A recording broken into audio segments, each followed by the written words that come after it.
Sadio মানের সেনেগালের সাথেই কেন এমন হয়? প্রশ্নবিদ্ধ এক পেনাল্টির কারণে তারা আজ বিশ্বকাপ থেকে বাদ পড়ল। এই দলটার কোচের বেতন দেওয়া হয়নি, খেলোয়াড়দের কোনো বেতন বা বোনাস দেওয়া হয়নি, তবুও তারা সবকিছু ভুলে গিয়ে দেশের জন্য খেলতে চলে এসেছে। কিন্তু এসে কি পেল তারা?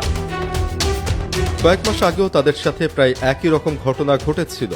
আফ্রিকান নেশনস কাপের ফাইনালেও তাদের বিরুদ্ধে এরকম একটা পেনাল্টি দেওয়া হয়েছিল, যার ফলে তারা খেলা ছেড়ে চলে গিয়েছিল। অন্যায়ের কাছে মাথা নত করেনি তারা। তারপর মাঠের লড়াইয়ে সেই ম্যাচ তারা জিতেও নিয়েছিল, আর আজকেও হলো একই কাজ। সেনেগালের মতো ভাগ্য কোনো দলের না হোক, ম্যাচের ৮৬তম মিনিট পর্যন্ত ২-০ এগিয়েছিল সেনেগাল। ৩ মিনিটে ২ গোল হজম করে তারা। এরপর ১১৭তম মিনিটে পেনাল্টি দিয়ে ম্যাচ তুলে দেয় বেলজিয়ামকে। এটাই ফুটবল। ফুটবল হাসায়, আবার ফুটবল কাদায়। তবে এটা যদি ফেয়ারভাবে হতো তাহলে কোনো কথা ছিল না। বিশ্বকাপের আসরে ফুটবলের সর্বোচ্চ টুর্নামেন্টে আজ যা হলো তা নিয়ে সারা দুনিয়ায় আলাপ হচ্ছে, আর হবে নাইবা কেন। ম্যাচটা প্রায় জিতেই যাচ্ছিল সেনেগাল।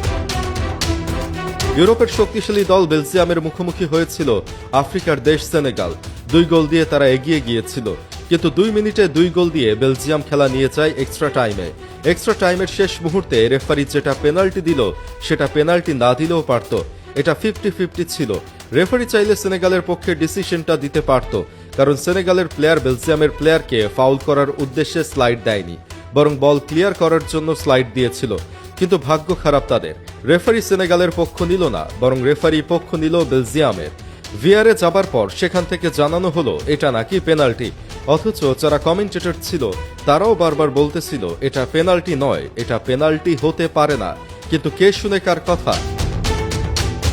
এই বিশ্বকাপে এমন সিদ্ধান্ত অনেক হয়েছে যেখানে ভিআর ভুল সিদ্ধান্ত নিয়েছে। ভিনির গোল বাতিলের বিষয়টা যদি আপনাদের মনে থাকে তাহলে বুঝবেন সেখানে আসলে সিদ্ধান্ত কোন দিকে যেতে পারত আর কোন দিকে নেওয়া হয়েছে।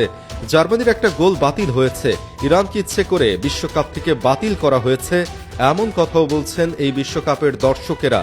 এবার আসলেই মনে হচ্ছে সবকিছু set up. South Africa Mexico ম্যাচে সাউথ আফ্রিকার ২ জন খেলোয়াড় লাল কার্ড পাওয়াটাও একটা সেট আপ বলেই মনে হয়। আসলে বিশ্বকাপের আসর দিন শেষে এক দল জিতবে, আরেক দল হারবে, এটা স্বাভাবিক নিয়ম।